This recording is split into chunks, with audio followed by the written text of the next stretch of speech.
آپ دیکھ رہے ہیں جٹا پٹا خبریں. آئیے MNA میاں غوث کا انٹرویو سنتے ہیں. بسم اللہ الرحمن الرحیم. جس ٹاپک پہ میں بات کرنا چاہتا ہوں یا جو اس وقت موجودہ پاکستان کے کرنٹ ایشوز ہیں. پاکستان کو بنے ہوئے 75 سال ہو چکے ہیں. ان 75 سالوں میں مختلف ادوار آئے ہیں اور اس میں سب سے پہلا تو پاکستان کا بڑا حادثہ جو تھا وہ مشرقی پاکستان بنگلہ دیش بن گیا. وہ کس حالات میں بنا اس ڈیٹیل میں نہیں جانا چاہتا. اس وجہ سے نہیں جانا چاہتا کہ وہ ڈیٹیل تقریباً پاکستانیوں کو پتہ ہے. پھر ذوالفقار علی بھٹو صاحب آئے اور ایشیا پورے میں سوشلزم اور کمیونزم کی ایک لہر آئی کہ پورا ایشیا جو ہے وہ لال ہونے والا ہے. اور اسپیشلی کیپٹلزم جو سرمایہ دارانہ نظام ہے اس میں ویلفیئر کا کوئی کنسپٹ نہیں ہے, یا ایک ظالمانہ جابرانہ اور سرمایہ دارانہ نظام میں ایک عام غریب آدمی کو کسی قسم کا ریلیف یا نچلے طبقے کو یا مڈل کلاس یا لوور مڈل کلاس یا اصل محنت کرنے والے کو صحیح محنت کا معاوضہ نہیں ملتا اس نظام کے تحت. تو اس سوشلزم اور کمیونزم کا نظام تھا وہ رشیا ٹوٹنے کے بعد وہ ختم ہوا اور جنرل ضیاء الحق کے بعد یہاں بھی ایک سرمایہ دارانہ لہر آئی اور جو مطلب شریف خاندان کی صورت میں, اور پھر ظلم و جبر شروع ہو گیا. سرمایہ کمانے کے لیے ہر جرم کرنا جائز قرار دیا گیا. اخلاقیات ختم ہو گئی.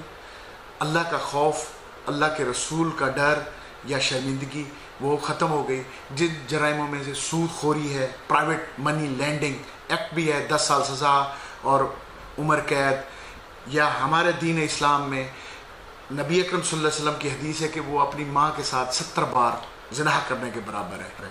اللہ نے کسی گناہ کے بارے میں یہ نہیں کہا, ایون دین قاتل کے بارے میں, کہ میری اس سے جنگ ہے.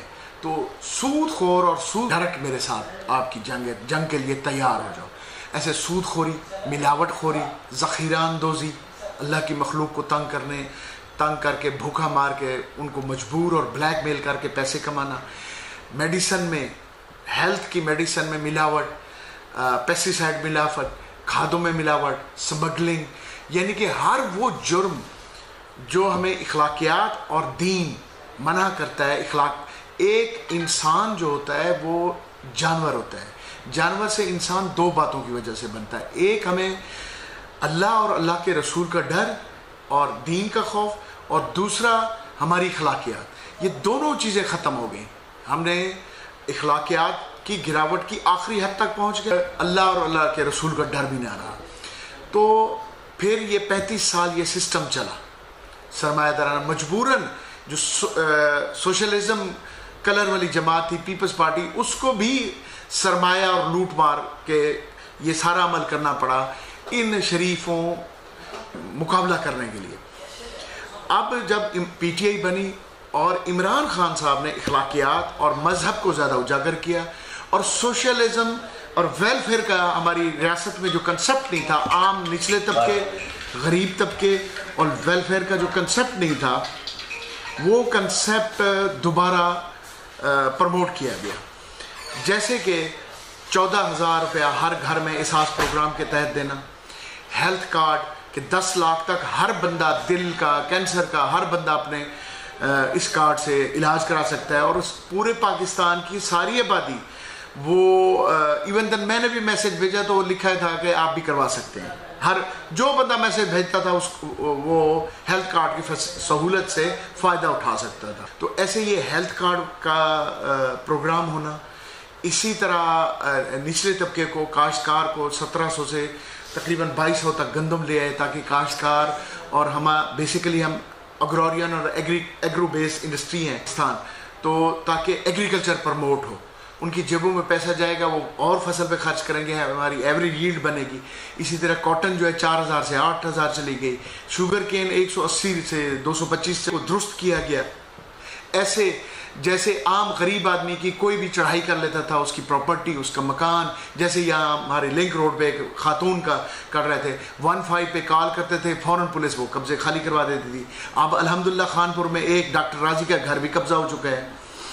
تو یہ قبضے گیری, یہ بدماشی, یہ اخلاقیات کو پیچھے ڈال لینا اور اللہ معاف کرے ملاوٹ خوری، ذخیرہ اندوزی، یہ ہر کرائم جو ہے نا یہ پچھلے 35 سال میں پرموٹ ہوا ہے.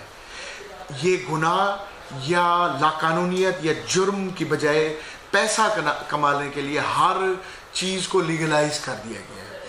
تو خان صاحب نے آ کے یہ سارے کام روکے تھے.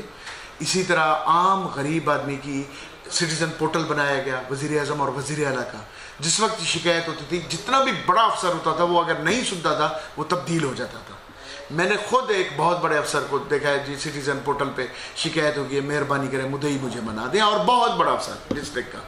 تو ایسے مطلب قوانین جو بے لغام لوگ تھے، حیوان جو وہ یہ سمجھتے تھے کہ ہم خدا ہیں، ہماری کوئی پکڑ دھکڑ نہیں ہے، جو ایک اشرافیہ یا ایک طاقتور طبقہ اس کی گرفت ہوئی اس دور میں. اور نچلا طبقہ، غریب طبقہ اور مڈل کلاس کاشتکار ان کی شنوائی ہوئی. میں دوستو میں اپنی ویڈیو سے ایک چیز بتا دوں، جو آپ کے سامنے پروپیگنڈا کرنے والے لوگ ہوتے ہیں نا جو عمران خان کے اگینسٹ بولتے ہیں، یقیناً وہ کوئی تب بھی ہمارا سکھ ہوگا، ہماری آسانیاں پیدا ہوگی. والسلام.